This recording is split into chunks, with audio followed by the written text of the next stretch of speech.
This is BBC Television from London. Normal programming has been suspended. This is BBC Television from London. Normal programming has been suspended.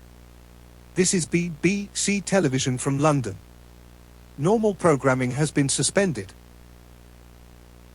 This is an emergency broadcast sent at the request of Her Majesty's government. Important instructions will follow shortly. Please stand by. Please stand by. Please stand by. Over the course of the past week, there have been millions of people in not only this country, but most of Europe experiencing a phenomenon in which a wood-like substance comes out of the skin and envelops the body, then restructures it to look like a tree. Anyone within a 3-meter radius of the tree will then be impaled by its branches and have the same phenomenon happen to them. This phenomenon has caused the population to drop from 65 million to 40 million. Mass rioting and looting have been occurring in many major cities in Europe.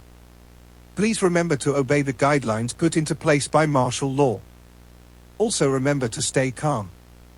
Panicking will only make the situation worse. Keep track of the whereabouts and the condition of yourself and your families. If you see anything on your skin that you think is abnormal, call 999 or head to the nearest hospital immediately. This message will now conclude.